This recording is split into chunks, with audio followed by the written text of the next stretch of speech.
네, 반갑습니다. 네, 소개 잘해주셔서 감사드리고요. 그리고 몇 달 전에 또 여기 와서 발표를 이제 한 적이 있는데 또 이렇게 초청을 해주셔가지고 예, 관계자 여러분께 감사를 드리겠습니다. 일단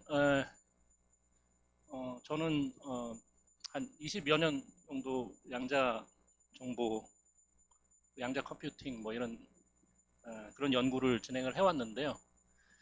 어, 제 순서가 여기 지금 이렇게 전체 이제 세 분 발표하는데 저를 포함해서 근데 이제 제가 중간에 이렇게 끼워 넣은 거는 좀 이제 쉬어가는 코너로 하는 것 같습니다. 그래서 그렇게 생각하려고 합니다. 지금 제가 그래서 사실은 이게 지금 양자 바이오 포럼인데 제가 양자 컴퓨팅 연구도 좀 하고 있고 그리고 여기 아까 좀 저 소개해주신 방정호 교수님하고도 지금 그 양자 컴퓨팅 뉴럴 네트워크 뭐에 관련된 그런 프로젝트를 같이 하고 있는데 요번에는 또 그렇게 못했습니다만은 나중에 좀 더 또 기회가 되면은 좀 더 지금 이 이름에 좀 걸맞는 그런 내용을 좀 발표를 해드릴 것 같고 이번에는 아까 말씀대로 좀 쉬어가는 코너라고 생각을 하시면 되겠고요.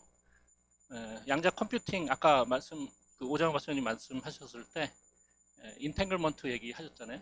그러니까 인탱글먼트가 뭐그 양자 컴퓨팅이 어떤 효율적인 어떤 뭔가를 하는데 도움이 된다 이런 말씀을 해주셨는데 그럼 왜 그게 그렇게 할 수 있는가? 뭐 이런 걸 생각해 볼 수도 있겠죠. 그 인텔먼트라는 게 왜 그런지. 예. 근데 그거보다 좀 더 들어갑니다. 그래서 그 인텔먼트라는 건 뭐냐? 이제 그런 것들을 좀 살펴보는 제가 연구를 해왔고, 그다음에 최근에도 또 한 게 있어가지고 그거에 대해서 말씀드릴 건데, 그래서 그냥 너무 깊숙이 들어가지 않고 얘기를 할 거기 때문에 그냥 편하게 들어주시면 감사하겠습니다. 제목은 뭐 이런데요. 그건 차차 설명을 해드리도록 하겠습니다. 이건가요? 이건가요? 네. 네, 그래서 이제 그 인텔먼트가 뭔지 혹은 뭐 인텔먼트 뭔지를 자세하게 설명해드릴 수는 없습니다. 근데 그냥 대략적으로만 또 설명을 해드리고 그 다음에 제 제목에 있었던 건데요. 리덕션 크라이테리라는 게 있는데 그러니까 크게 이제 지금 이제 계속해서 얘기를 하겠습니다만은 저 리덕션 크라이테리언이라는 거는 뭐 여러 가지 그런 그러니까 크라이테리언은 그냥 우리말로 그냥 쉽게 얘기하면 판별법이라고 얘기하겠습니다. 그냥 판별법인데 주어진 양자 상태가 있을 때 걔가 인텍먼트 갖고 있느냐 없느냐 이런 거 판별하는 법 중에 하나다 이렇게 생각하시면 되겠습니다.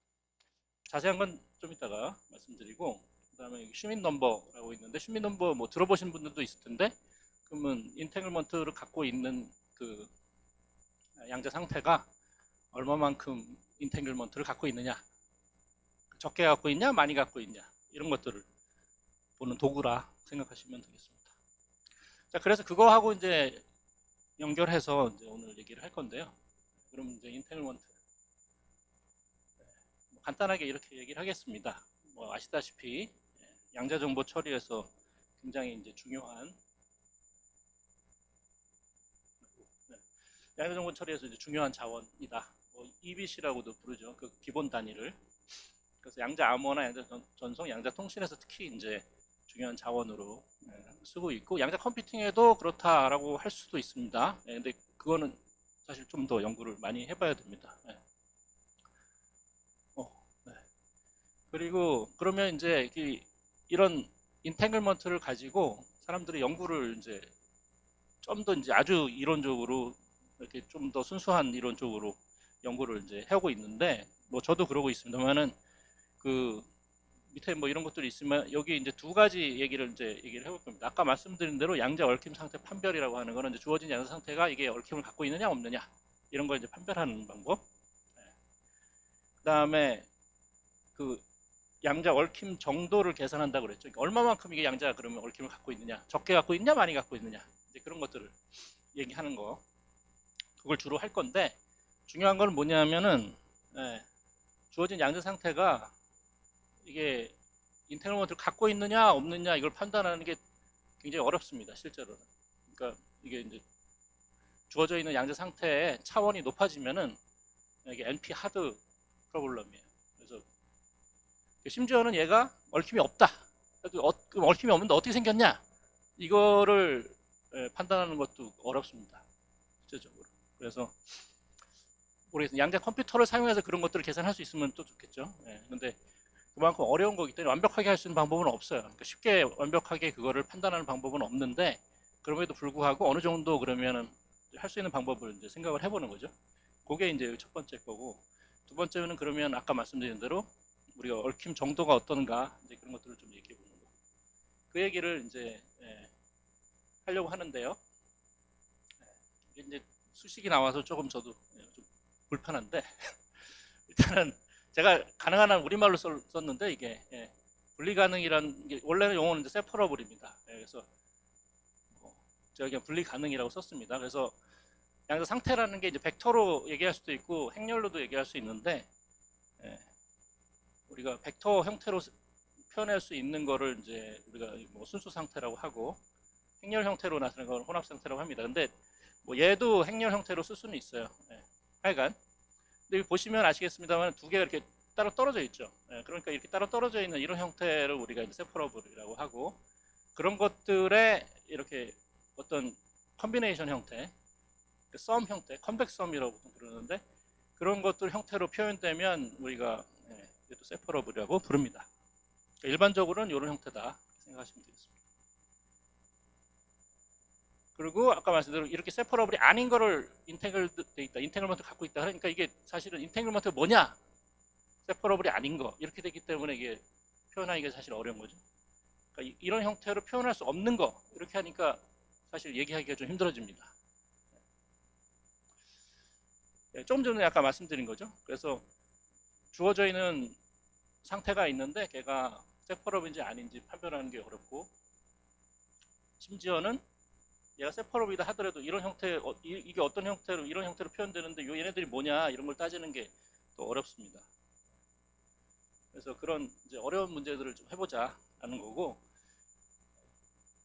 우리가 보통 이제 그 아까 말한 인테그럴먼트가 얼마만큼 이제 인테그럴 돼 있냐 아니냐 이런 걸 판단하는 걸 이제 인테그럴먼트 메저라는 도구를 사용해서 얘기를 하는데 그 도구는 뭐 이런 형태죠. 이게 만약 이게 2라는 게 대문자 2라는 게 그렇다면 이제 이 상태를 만약에 로우라고 썼다면은 만약에 세퍼러블인 경우는 0이고 일반적으로 0 이상인데 그러니까 0보다 크면 인테그럴을 갖고 있다.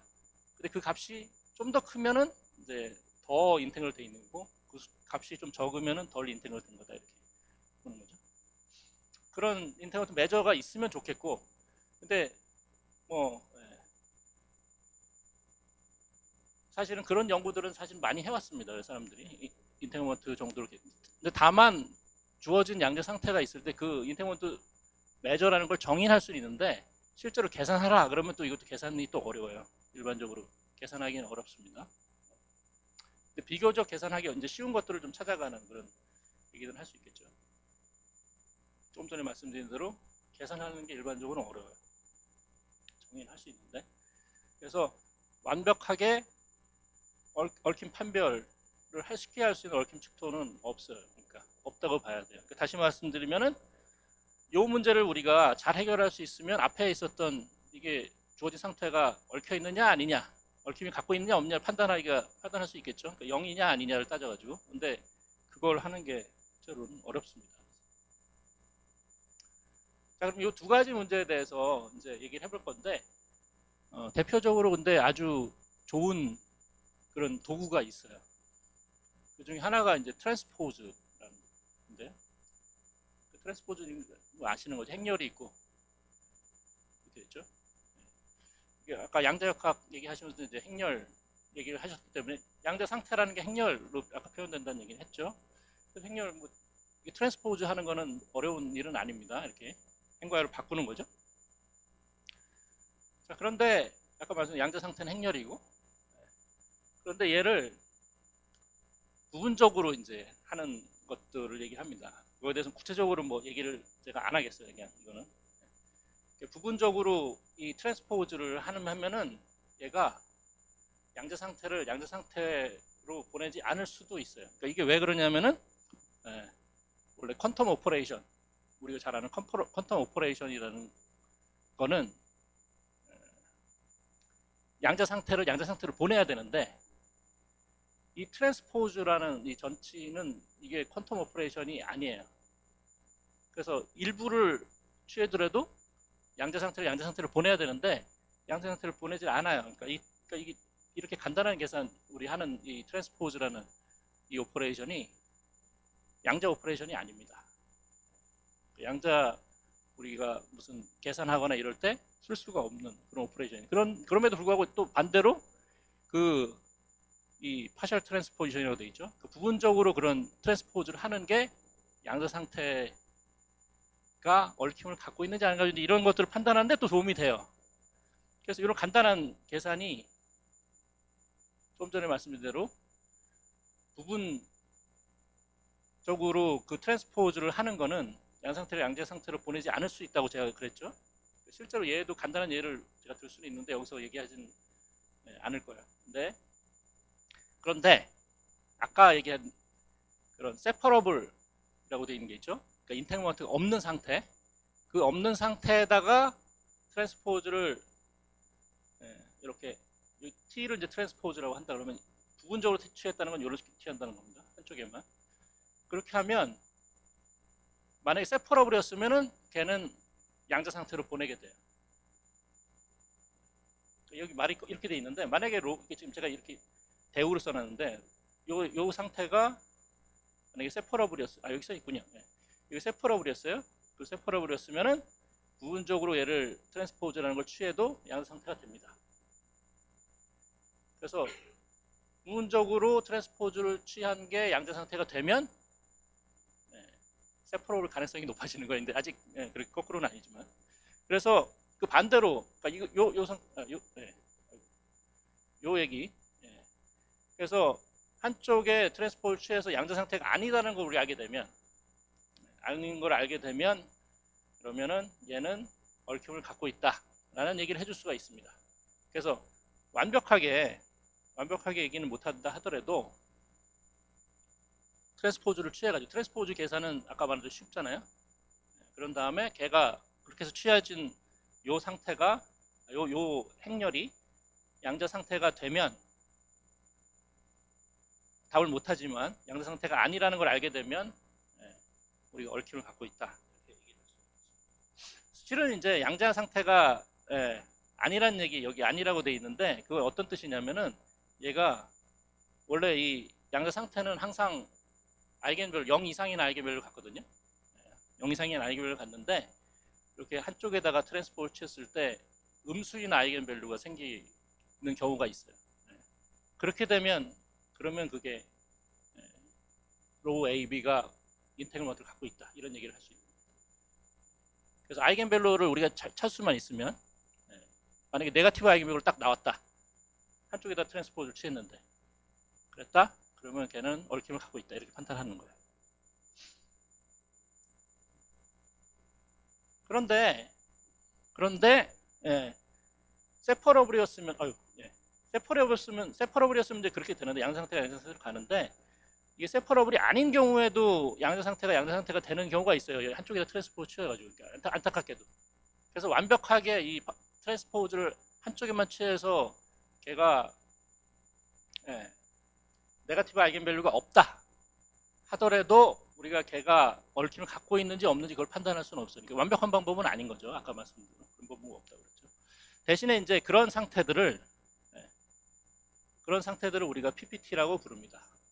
포지티브 파셜 트랜스포즈라고 해서 PPT라고 부릅니다. 다시 말하면 세퍼러블이었으면 PPT예요. 그러니까 세퍼러블은 트랜스포즈를 한쪽에 취해가지고 이렇게 양상태 보내니까 그렇게 되니까, 그래서 세퍼러블은 PPT예요. 근데 PPT면 세퍼러블이냐, 이거를 이제 그게 아닐 수도 있다고 제가 얘기한 거죠. 이제 그런 이제 개념이 있고 쉬어가는 코너가 아닌 거. 또 다른 이제 또 개념이 있습니다. 제가 좀 이것도 번역을 해서 그냥 제 나름대로 번역을 해서 쓰는 건데, 양자정보 처리에 사용하기 좋은 얽힘이라는 표현을 했어요. 아까 말씀드린 대로 그 양자 얽힘이라는 게 양자 통신, 뭐 양자 암호 이런 데서 잘 쓰인다고 그랬죠. 그런데 아주 도움이 되는 중요한 자원이라고 했는데요. 아무거나 되는 게 아니라 굉장히 좋은 얽힘, 최대로 얽혀 있는 거, 그거 갖고 보통을 합니다. 최대로 얽혀 있는 거.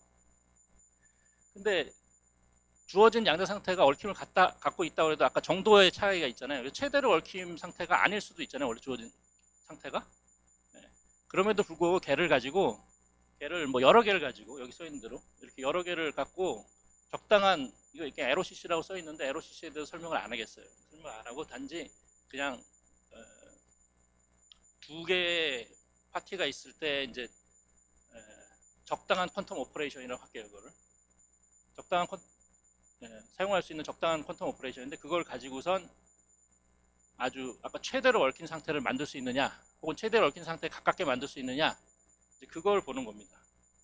그 최대로 얽힌 상태야지만 아까 말씀대로 그런 양자 암호나 양자 통신 이런 것들 잘할 수 있기 때문에 텔포테이션 뭐 이런 것들 잘할 수 있기 때문에 최대로 얽힌 그런 것들을 이런 덜 좋은 얽힘이 있는 것 가지고 그런 좋은 얽힘이 있는 상태로 바꿀 수 있겠냐 그거에 대한 개념을 이제 사람들이 붙였어요. 그렇게 만드는 방법을 인터모드 디스틸레이션이라고 불렀습니다.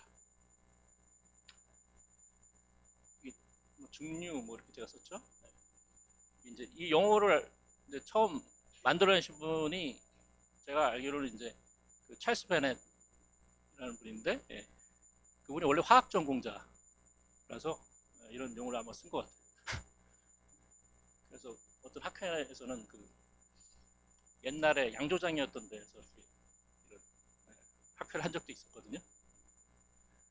하여간 그래서 이 디스틸레이션이라고 하고 혹은 이런 좋은 얽힘이라고 양자정보 사용하기 좋은 얽힘이라는 거를 얘가 덜 좋은 얽힘이라 하더라도 이렇게 해서 만들 수 있으면 다 우리 그냥 좋은 얽힘이다 라고 총칭하자 이거야. 그걸 그래서 디스틸러블이라고 이렇게 부릅니다. 그렇게 안 되는 걸 이제 언디스틸러블이라고. 안타깝게도 아까 말씀드린 대로 모든 얽힌 게 다 이렇게 되지는 않아요. 모든 얽힘 상태가 다 이렇게 되지, 이런 형태로 해서 좋은 얽힘을 만들어낼 수는 없습니다. 그래서 그걸 안 되는 걸 우리가 언디스틸러블이라고. 요즘 개념이 몇 개 나왔어요. 세퍼러블이 나왔고 인탱글드가 나왔고 그다음에 PPT라는 말이 나왔죠. 세퍼러블은 PPT다 이런 얘기 나왔고 지금 디스틸러블 혹은 언디스틸러블 이런 얘기가 나왔어요. 계속해서 등장하는데 아까 좀 전에 있었던 그런 디스틸레이션 과정을 좀 그냥 제가 그림으로 그려봤는데 이런 식으로 만약에 옛날에 이제 QKD 설명할 때도 이런 식으로 설명을 했었거든요. 그 퀀텀 키 디스트리뷰션 얘기할 때도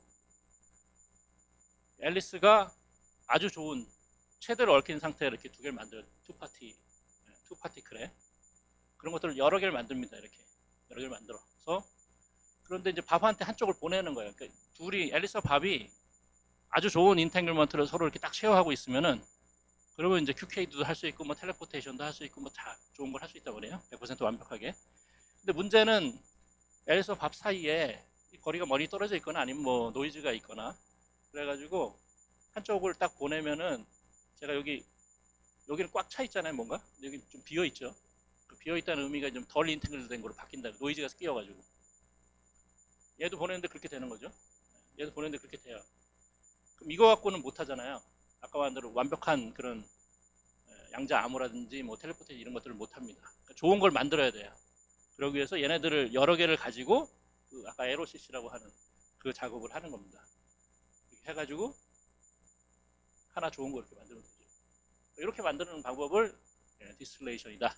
이렇게 생각. 그럼 요거 갖고서는 이제 아까 했던 그런 양자 암호라든지 양자 통신이라든지 이런 것들 하면 되니까.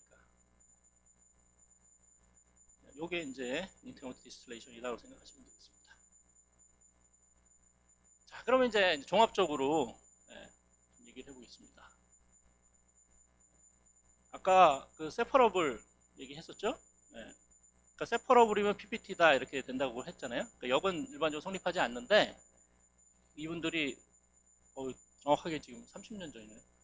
30년 전에 좀 낮은 차원에서는 얘네 둘이 똑같다 그런 얘기를 증명을 했습니다. PPT면은 뭐 세퍼러블이다. 그래서 이때는 좋아. 낮은 차원에서는 그러면은 그냥 한쪽에다가 트랜스포를 취해놓고 얘가 네거티브 아이게밸류가 생기는지 안 생기는지 그걸 판단하면 그냥 세퍼러블 인테그럴가 딱 100% 정확하게 우리가 판별할 수 있다라는 거예요. 다만 이제 높은 차원에서는 좀 안 된다는 거죠.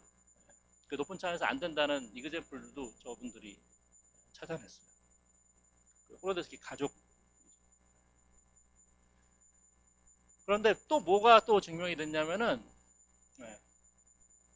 PPT 얘가 굉장히 또 좋은 역할을 하죠. PPT면은 이게 언디스틸러블이라는 거예요. 아까 좋은 그러니까 양과정보 처리에 사용하기 좋은 얽힘을 만약에 이게 PPT라는 게 되면은 만족하지 않는다는 거예요. 그런 양자 상태가 아니다라는 것도 증명이 됐어요. 그러니까 그래서 만약에 양자 상태가 있는데 한쪽에다가 또 트랜스포드를 취해가지고 해봤더니 여전히 양자 상태가 돼. 그러면 이 상태는 그렇게 좋은 상태는 아니구나. 얽힘이 있다 하더라도, 얽힘이 없거나 아니면 얽힘이 있다 하더라도 아까 그런 디스틸레이션이라는 작업을 통해 가지고 우리가 좋은 인탱글드 스테이트를 못 만든다 라는 거를 볼 수가 있습니다. 그래서 얘가 또 트랜스포저가 굉장히 좋은 역할을 해줘. 이렇게 쉽게. 요 얘기는 그냥 지나가겠습니다.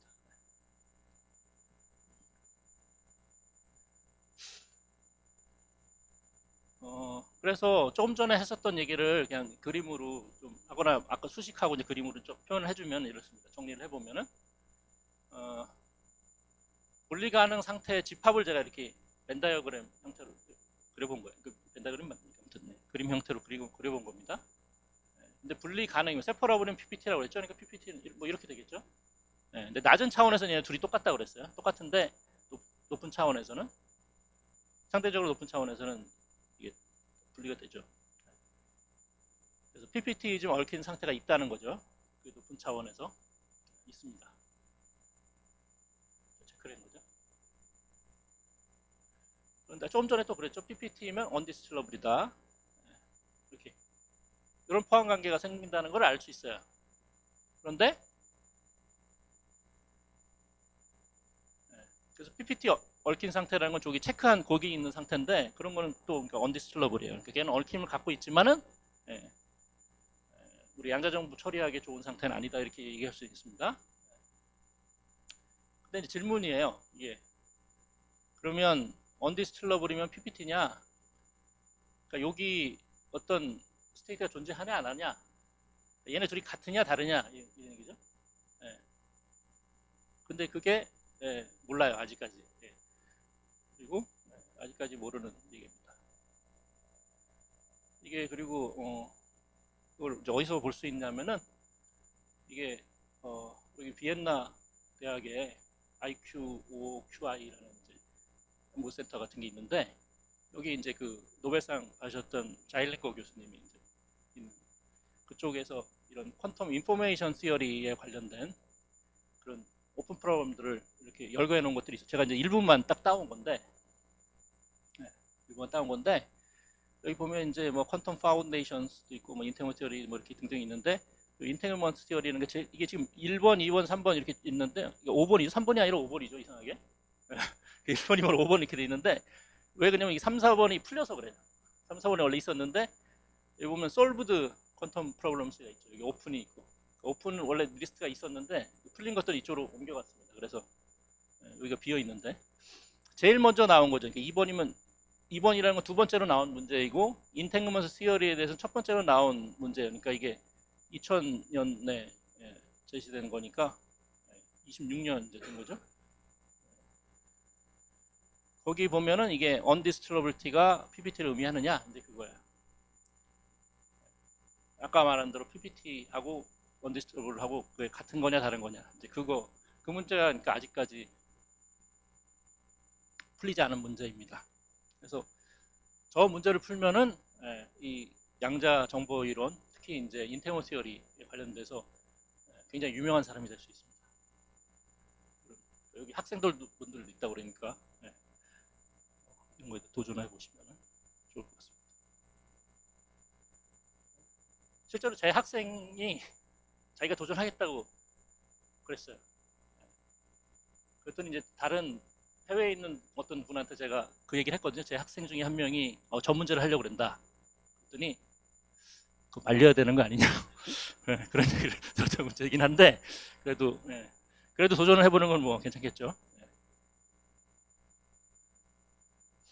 자, 그 다음은 이제 인텍먼트에 대한 얘기했고 이제 리덕션 크라이테리언 이제 어떻게 보면 인텍먼트 티어리 얘기가 인텍먼트 얘기가 되게 많이 했어요. 되게 오랫동안 했는데 이제 본격적인 얘기인데 여기 다 짧습니다. 그러니까 그냥 생각하시면 되는데 아까 말한 트랜스포즈를 가지고 그러니까 특별히 이제 파셜 트랜스포즈죠. 부분적으로 이제 트랜스포즈를 취하는 거 말고도 또 인테글먼트냐 아니냐 그걸 갖고 있느냐 없느냐 이걸 판별하는 방법이 또 있습니다. 그 중에 하나가 이제 또 리덕션 크라이테리아라는 건데 이거는 좀 그래도 비교적 쉬운 거라고 제가 쓰긴 했는데 어쩌면 쉽지 않을 수도 있는데 아까 말씀드린 거죠. 그러니까 제가 SEP라고 쓴 거는 이제 separable state의 집합이고 PPT는 거는 PPT in state의 집합을 표현한 겁니다. PPT 판별법은 이거라고 했죠. 로우 AB가 근데 이게 로우 AB가 만약에 separable이라면은 걔는 PPT다. 이걸 갖고 있어서 만약에 원래 로우 AB가 PPT라는 건 이제 파셜 트랜스포즈를 취했을 때 네거티브 아이겐 밸류가 안 생긴다 이건데 만약에 생기면은 separable이 아니다. 이렇게 해서 인텐글먼트를 갖고 있다 이렇게 하는 거죠. 좀 전에 했던 대로 이렇게 하는 겁니다. 이런 포함 관계가 있기 때문에 얘기를 할 수 있는 거죠. 근데 이제 리덕션 크라이테리언이라는 거는 여기 있는 요런 거예요. 그러니까 이거 제가 설명 안 할게요. 이거는 어떤 식을 만족하는 거야. 어떤 이런 식을 만족하는 상태들의 집합을 제가 이거 레드라고 돼 있는데 리덕션 때문에 레드입니다. 이게 빨간색이 아닙니다. 그래서 그런 상태들, 요걸 만족하는 상태들의 집합이 있으면 걔를 가지고 또 이런 이 세퍼러블이냐 아니냐 이런 걸 판별할 수 있어요. 그러니까 이 만약에 로우 AB가 이런 로우라는 상태가 있는데 걔가 여기 안 들어가면 그러니까 이 둘 중에 하나라도 만족을 안 하면 인텐글먼트를 갖고 있어요. 그렇게 얘기할 수 있습니다.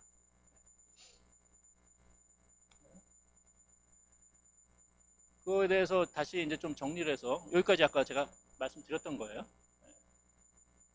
그런데 얘가 어떤 성질이 있냐면은 아까 PPT 있었죠?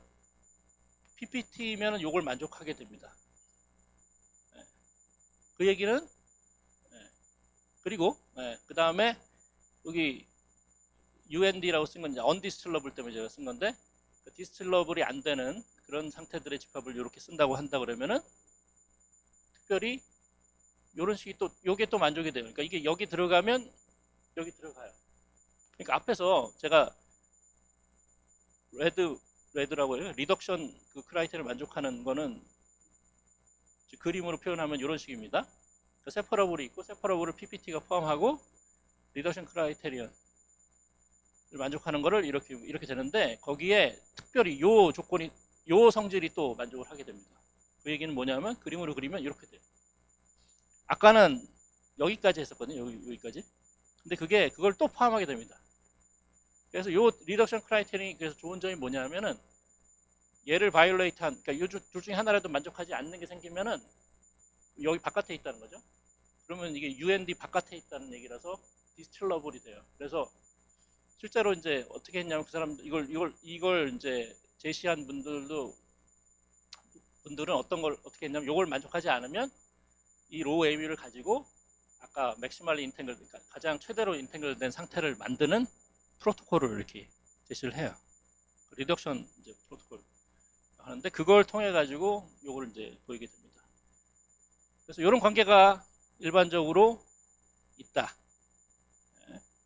그러니까 얘가 세퍼러블인 거를 알아내는 것뿐만 아니라 이렇게 디스틸러블인 걸 있냐 아니냐 이런 걸 판정하는데도 얘는 또 도움이 되는 그런 판별법입니다.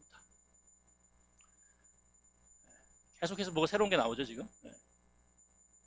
여기 세퍼러블, PPT, UND, RED 이렇게 된다. 네, 리덕션 크라이테리언에 대해서는 이렇게. 그럼 이제 그거는 그래서 리덕션 크라이테리언이라는 게 그래서 세퍼러블이냐 아니냐를 판정할 때도 쓰이지만 또 걔가 좋은 인탱글먼트를 갖고 있느냐 아니냐, 그러니까 아까 말씀한 대로 디스틀럽을 하느냐 안 하느냐 이런 거 판단하는데도 쓰인다. 이제 그 얘기고요.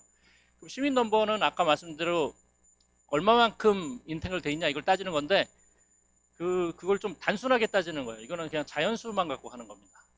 1, 2, 3 이렇게만 나가 1, 2, 3, 4, 5, 6, 7, 8 이렇게만 따지는 그런 건데요. 그러니까 1이면은 사실 세퍼러블일 때 1이라고 그러고 2, 3, 4 이렇게 할 때마다 인탱글 된 건데 숫자가 커지면 커질수록 더 인탱글 돼 있다고 판단하는 겁니다. 시민 넘버라는 거는 아까 조금 전에 이제 얘기했다시피 이런 거죠. 이제 순수 상태 이런 거에 분리 가능 세퍼러블이라고 했고 이런 형태 세퍼러블이라고 얘기했습니다. 자, 그럴 때 시민 넘버를 어떻게 계산을 하는 거냐면은 우리가 슈밋 디컴포지션이라는 게 있는데요. 그러니까 일반적인 이제 양자 상태를 다 이런 형태로 쓸 수가 있습니다. 이런 형태로 쓸 수 있거든요. 심지어 이렇게 RK가 다 0보다 큰 실수로, 원래는 복소수 형태로 복소수 개수를 갖는 그런 벡터인데 그런 벡터가 아니라 이렇게 실수 개수만 갖고 그것도 0보다 큰 그런 형태로 쓸 수가 있어요. 그리고 알파 K들, 요 베타 K들은 각각 오소노멀한 형태로 그러니까 두 개 파티의 스테이트에 대해서 이렇게 얘기하는 겁니다. 자, 그렇게 쓸 수가 있습니다. 그걸 이제 슈밋 디컴포지션, 슈밋 분해라고 하는데 그랬을 때 여기 소문자 R이 있죠. 이 소문자 R을 가장 적게 해서 이런 표현으로 쓰는 방법이 있어요. 그걸 우리가 이제 찾아낼 수가 있는데 그러면 그 R을 우리가 이 상태의 슈밋 넘버라고 합니다. 근데 여기 R이 만약 1이다. 그럼 여기 1이면 이게 이제 없어지고 요 알파 K, 베타 K, 요 알파 1, 베타 1만 남거든요. 알파 1, 베타 1만 남으면 여기 딱 요 형태죠. 그래서 그게 세퍼러블이고 여기 두 개 있으면 알파 1, 베타 1 더하기 알파 2, 베타 2 뭐 이렇게 되는 거죠. 개수가 앞에 붙고 그런 형태니까 걔는 이제 인탱글된 형태고. 근데 그게 썸이 이렇게 많으면 많을수록 더 인테그레이트된 형태라고 얘기를 하는 겁니다. 그래서 그 R, 그래서 R이 1이면 세퍼러블이고 R1보다 크면 이제 인테그레이트다. 알겠습니다. 그러면 여기 이거는 퓨어 스테이트에 대해서 이런 벡터 형태, 이런 형태에 대해서 슈밋 넘버를 정의하는 거고, 근데 이거를 믹스 스테이트에도 정의를 할 수가 있는데요. 믹스 스테이트, 혼합 상태일 때, 행렬 형태로 되어 있을 때도 정의를 이렇게 합니다. 그러니까 이 로우라는 그런 믹스 스테이트가 있으면 그거를 이렇게 퓨어 스테이트들의 컨벡스 컨비네이션 형태로 표현할 수가 있는데 이 일반적으로 이 표현 방법은 무수히 많아요. 그래서 그 무수히 많은 것 중에서 미니멈을 선택하는데 이게 미니멈이 존재합니다. 그래서 미니멈을 선택하는데 어떤 거에 대한 미니멈이냐면 만약 이런 형태로 해서 표현이 됐다라고 하면 각각의 psi j가 요건 퓨어니까 퓨어 스테이트에 대한 슈밋 넘버들 중에서 그 슈밋 넘버 맥시멈을 선택을 하는 거예요. 그건 무슨 얘기냐? 만약에 그럼 이 값이 1이다라고 했으면은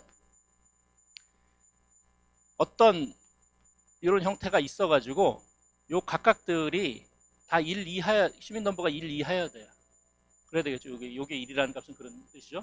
요게 1 이하라는 거는 다 요게 요런 형태로 쓸 수, 요런 형태로 쓴다는 거고, 그런 형태로 쓸 수 있다는 거는 결국은 요 형태입니다. 요 형태를 얘기해 주기 때문에 요게 1이라고 하는 거는 요런 형태로 표현할 수 있다. 그래서 세퍼러블이다라는 얘기를 할 수가 있고요. 그러니까 이거 뭐 2 이상이면 뭐 그렇게 안 되는 거죠. 그런 형태가 아니기 때문에 인탱글드 됐다. 이렇게 얘기를 할 수 있습니다. 그래서 요 혼합 상태에 대해서도 우리가 슈밋 넘버를 이런 식으로 정의를 할 수 있고 정의를 합니다. 그래서 그걸 갖고서 이제 하는 건데요. 자, 이제 거의 끝나갑니다. 제가 시간을 많이 쓰고 있는 건가?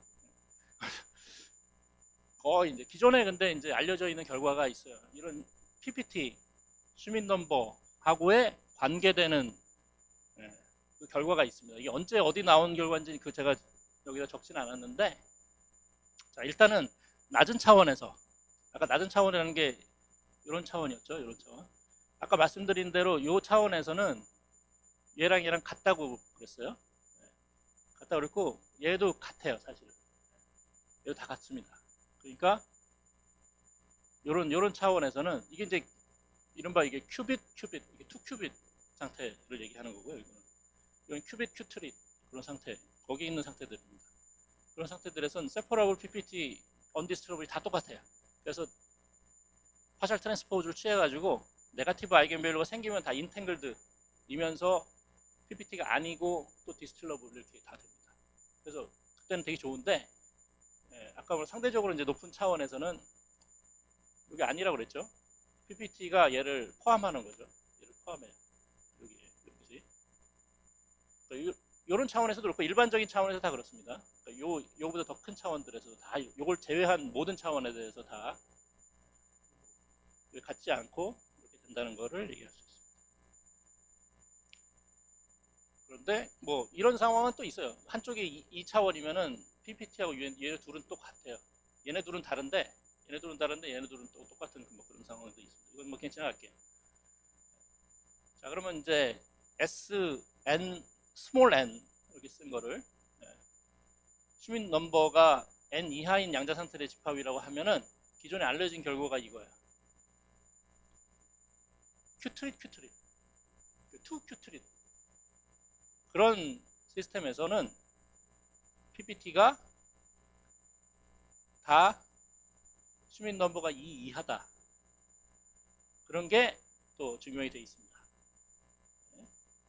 그리고 심지어 UND도 언디스트러브인 것도 다 여기 슈민 넘버가 2 이하다. 여기서는 슈민 넘버가 제일 클 때가 3이거든요. 1, 2, 3밖에 없어요. 1, 2, 3인데 1일 때는 세퍼러블이고 2일 때가 있고 3일 때가 있는데 3일 때가 제일 클 때인데 3일 때라는 건 전체 다예요. 모든 양자 상태를 다 얘기하는 건데 이런 관계가 있다라는 게 이제 기존의 결과입니다. 근데 기존의 결과라는 게 되게 오래됐어요. 기존의 결과라는 게 굉장히 오래된 결과입니다. 그걸 그림으로 표현하면은 이렇게 된다는 거죠. 아까 없던 게 이제 튀어나오지, 얘가 없었던 게 이제 이게 이제 요 상황에서 얘기하는 겁니다. 요 상황에서 2큐트릿 그런 스페이스에서 세퍼러블은 PPT 포함하는데 UND를 포함한다는 얘기 했죠. 그런데 SN2이라는 거는 이제 시민 넘버가 2 이하인 그런 것들은 이렇게 돼 있고 요 바깥에 이제 3인 것들이 있다는 거죠. 걔네들은 그래서 디스틸러블이기도 하고 뭐 PPT도 아니고 민탱글도 뭐 이렇다는 겁니다. 시민 넘버를 가지고 그래서 우리가 또 판단을 할 수가 있어요. 걔네들이 요 상태들이 이제 어떤지 디스틸러블인지 아닌지 이런 것도 판단할 수 있는 그런 도구로 쓸 수도 있습니다. 그리고 사람들이 이것도 한 10년 정도 10년이 안 된 것 같은데 2018년 정도에 추측을 했어요. 이거 16년에 증명이 됐고요. 이거는 18년에 뭘 추측했냐면 그러면 D by D에서는 이게 D 디멘전 이렇게 되는 큐딧이죠. 2큐딧 이 시스템에서는 PPT면은 최소한 요 D-1 그러니까 이 시스템에서는 이제 시민 넘버가 1, 2, 3, 4, 5, 6, 7 해서 D까지 가는데 D일 때는 세퍼러블, 1일 때는 세퍼러블이고 D라고 하면은 전체 다를 얘기하는데 여기 D-1 그러니까 D는 안 되지 않겠냐 이제 그러니까 D-1 시민 넘버 그 이하에 들어오지 않겠냐 이거보다 이게 더 쉬울 것 같은데 이거는 증명이 안 됐습니다. 아직까지 증명이 안 된 결과입니다. 하지만 그 당시 이제 추측을 한 거죠. 그렇게 될 거다라는 추측을 했습니다. 자, 저희가 근데 저희가 이제 한 결과에 대해서 사실은 지금 논문을 작성하고 있기 때문에 어디에도 볼 수가 없어요. 볼 수도 없고 조만간 이제 아카이브에 올릴 거기 때문에 이제 추후에 이제 볼 수 있을 텐데 똑같은 얘기를 이제 하는 겁니다. 다만 PPT를 안 하고 리덕션 갖고 하는 거예요. 리덕션. 그 리덕션은 이렇게 된다고 그랬죠 아까 PPT는 리덕션에 포함되고 또 UND도 리덕션에 포함된다 이런 얘기를 했었습니다. 그래서 그림으로 그린다면 세퍼러블은 PPT를 포함되고 PPT를 또 UND가 포함되고 여기까지 했고 리덕션이 또 이제 그걸 또 포함한다 여기까지 이제 아까 말씀드린 거예요. 근데 그거를 시민 넘버하고 이제 연관을 저희가 시키려고 해봤습니다. 결과는 뭐냐면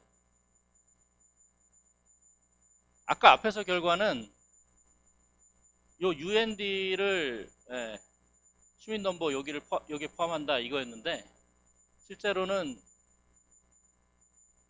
그 사이에 요 리덕션이 들어간다는 겁니다. 이렇게 된다는 걸 저희가 보였고요. 사실은 이건 크게 어렵지는 않은 문제입니다. 이거는. 그러니까 이 결과를 통해 가지고 앞에서 했었던 거는 오히려 스페셜 케이스다 이렇게 얘기할 수 있어요. PPT면은 여기 들어간다는 거였는데 우리는 그보다 더 큰 게 여기 들어간다니까 기존에 있었던 결과를 좀 더 강하게 만든 거죠. 자, 그러면 기존의 연구 결과는 아까 말씀드린 대로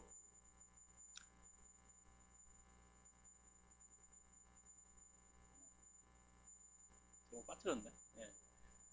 이거는 기존의 연구 결과는 이렇게 돼 있죠. 근데 저희들은 요걸 했다고 그랬죠. 좀 더 이제 강화시켰죠.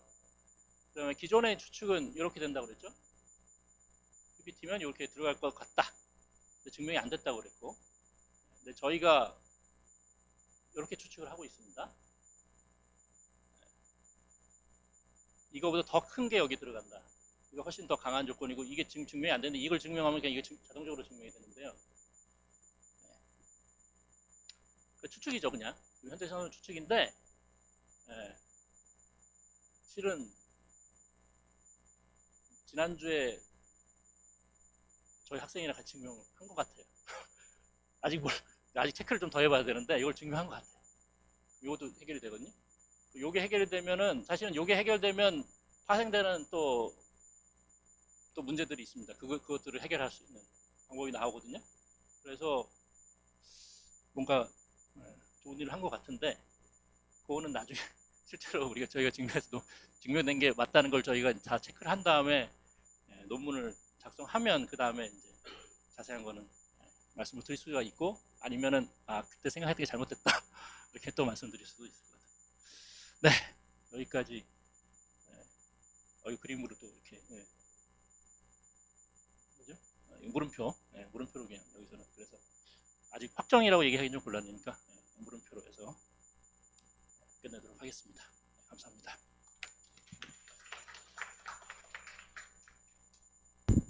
네, 발표 감사합니다. 혹시 질문이나 코멘트 있어요? 네.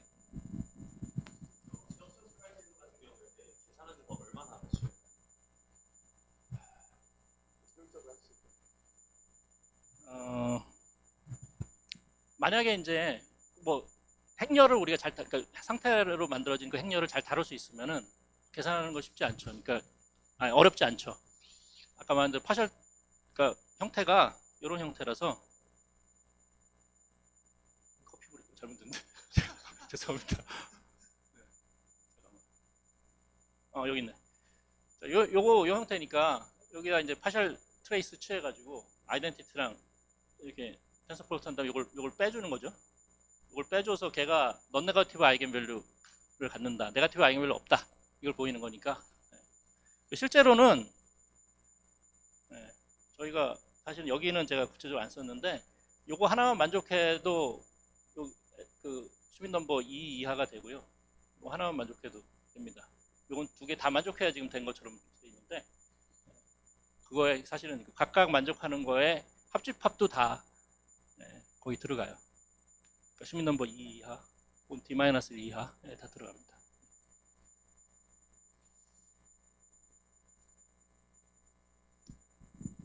네, 또 질문이나 코멘트 있으세요? 예. 그래도 추측들이 이제 다 SND-1 안에 들어간다고 추측을 하고 있는데 사실 D-1보다 더 작은 넘버에 대해서도 들어갈 거라고 생각하시나요? 아니면은 뭔가 이유가 있나요? 그렇게 안 들어갈 거 생각하는? 그거는 몰라요. 그러니까 그게 그렇게 따지는 것도 어렵습니다. 그러니까 그게 어렵기 때문에 그러니까 시민 넘버 D라는 거는 이제 최대로 얽힌 거를 보는 거니까 최대로 얽힌 상황은 아니다. 거기까지만 지금 얘기를 할 수가 있고요. 만약에 이제 그걸 좀 더 낮출 수 있다. 그러면 또 좋은 결과를 얻을 수 있을 거예요. 뭔가 또 사실 아까 말씀드린 파생되는 결과가 있다고 그랬잖아요. 그 파생되는 결과들이 더 좋은 파생되는 결과들이 나올 수 있습니다. 그걸 할 수 있다면. 감사합니다. 질문, 예, 코멘트, 예. 저 궁금한 점이 그 슈미츠 넘버 가지고 중류를 더 잘 시킬 수 있는 그런 알고리즘이나 그런 방법들이 있을까요? 아, 그러니까 이제 그 직접적으로는 없어요. 네, 직접적으로는 없는데 이렇게 되기 때문에 네, 만약에 이제 슈밋 넘버가 2까지 여기 있는 상태면 잘 모르겠는데 다만 이거를 바이올레이트 한다 그러면 이제 그때는 알 수 있겠죠. 그러니까 얘가 그런 프로토콜을 만들어 주니까 3이다. 슈밋 넘버 3이다 하면은 얘 갖고 할 수 있겠죠. 그렇게는 할 수 있습니다. 감사합니다. 여기 들어오면 몰라요. 그러니까 여기 있는 상태에 대해서는 어떻게 어떤 디스틸러블을 어떻게 되는지, 그러니까 걔가 어떤 방법으로 디스틸러블 하다 이렇게 얘기하기가 좀 쉽지는 않습니다.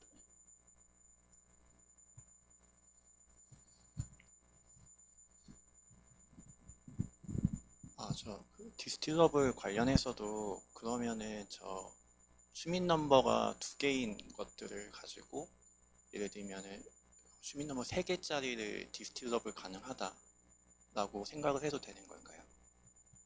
네, 그러니까 그렇게 할 수도 있겠죠. 네, 그렇겠죠. 다만 아까 말씀대로 이제 일단 요 언디스톨 바깥에 있어야 되겠죠.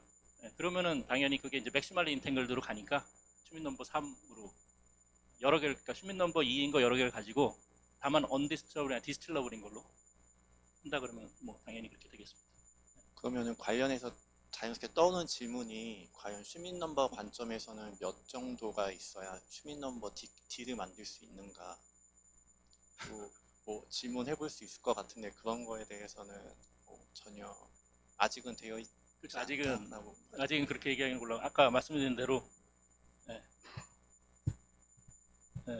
잠깐만요.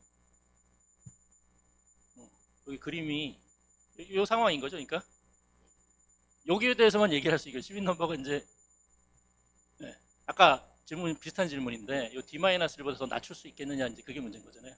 UND 바깥에 있는데 예, 그 문제를 해결할 수 있으면 해결할 수 있을 것 같습니다. 지금은 모르는.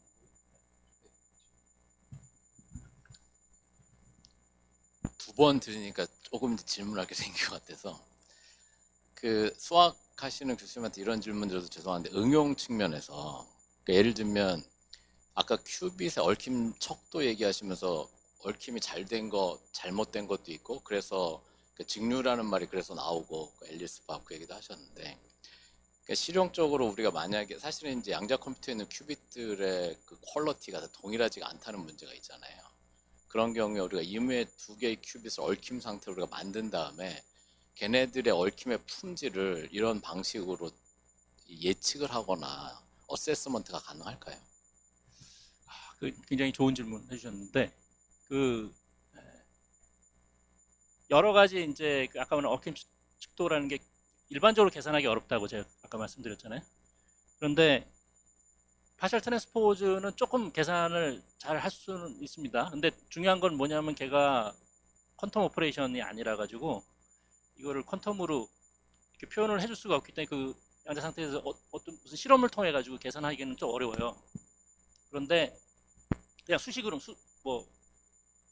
주어져 있다면 뭐 계산할 수 있겠죠. 근데 그게 아니라 주어진 양자 상태가 물리적으로 딱 있는데 얘를 뭐 양자 컴퓨터 같은 걸로 해서 계산을 해낼 수 있느냐 이제 그런 것도 중요한 문제잖아요. 그런데 제가 알기로 한 10년 전 그때 이제 그 카이스트 배준호 교수님이 한 일 중에 이런 트랜스포즈 맵 같이 약간 퀀텀 오퍼레이션 아닌 맵을 퀀텀 오퍼레이션으로 어프록시메이션 하는 그런 결과가 있었거든요. 구체적으로는 제가 정확하게는 잘 모르는데 그런 게 있었습니다. 그래서 그걸 가지고 김윤호 교수님, 포항공대 김윤호 교수님 그걸 실험까지도 한 적이 있어요. 그래서 만약에 그걸 통해 가지고 트랜스포즈를 하는 거를 할 수 있다 그러면 그걸 통해서 어쩌면은 이 트랜스포즈를 갖고 만든 또 네거티비티라고 하는 인테그러트 메저가 있거든요. 걔를 또 이렇게 찾아낼 수 있지 않을까. 그래서 인테그러트냐 아니냐 이런 거 이렇게 판단할 수도 있지 않을까. 그냥 현재는 제가 막연하게 생각하는 건데 그런 건 아마 할 수도 있을지도 모르겠습니다. 아까 전에 질문 못하죠. 네. 또 질문 이 코멘트 혹시 있으실까요? 그러면 저도 궁금한 게 네, 죄송합니다. 그 사실은 좀 놀라운 결과인 것 같은데요. 이게 슈퍼셋이 아니라 이퀄 슈퍼셋이 아니라 슈퍼셋이 이퀄 슈퍼셋이 아닌 이유가 있나요? 제가 아, 예. 그러니까 지금 제가 그림을 그려놓은 거에 따르면은 최소한 요거 말고 그럼 요 전 거로 제가 얘기할게요. 감사합니다. 이게 D디멘전에서 잘 몰라요. 아직 잘 모르는데 이렇게 3x3 투퀴즈에 대해서는 여기는 있고요. 여기 어떤 상태가 있고, 그러니까 얘네도 다르고, 여기는 모르고, 여기가 굉장히 어려운 문제죠. 그러니까 이거 여기 있는지 없는지 아직 모르는 거고, 여기도 있고 여기도 있어요. 그런 상태들이 있습니다. 네. 그러니까 얘랑 같지 않다는 거예요. 얘랑 같지 않고 얘랑 같지 않아요. 여기도 있고, 다 각각이 그러니까 이퀄이 스트릭트하게 얘네들이 더 크다는 겁니다. 그래서 이 사이에서 여기만 모르고. 지금 증명하신 거에도 그게 있는 거죠? 그러면 네. 예. 사실 질문은 그래서 그러면 바운드 인탱글먼트, 그러니까 슈밋 넘버랑 바운드 인탱글먼트 사이의 관계가 또 일부 규명된 거 아닌가요? 일부 규명된 거죠. 일부, 예. 일부 규명된 겁니다. 예. 그러니까 그 전에는 바운드 인탱글먼트, 그러니까 그 전에 증명하시기 전에는 바운드 인탱글먼트와 슈밋 넘버 간의 관계가 아예 상정이 불가한데 지금은 바운드 인탱글먼트가 어디 낑겨 있다라는 위치 정도는 이제 알 수 있는 거 같아서. 사실 그 전 결과에 예. 또 요 RED 요거만 빼놓으면 전에 있던 거거든요. 네. 그때는 알아서 여기 알아요. 네. 그러니까 요 시민 넘버 2를 가지고선 여기도 더 있고 여기도 있으니까 바운드 인테그먼트는 여기 있는 건데 네. 그게 여기 시민 넘버 2에 포함된다는 걸 알고 있거든요. 그러니까 그때는 해결이 이미 해결이 된 거죠. 그거는 그래서 해결이 됐는데 3x3에서는 그래요. 근데 이제 디바이드에서는 몰랐던 네. 거죠. 몰랐던 건데 이제 그거를 해결할지도 모르겠다. 이제 거기까지만 얘기하겠습니다.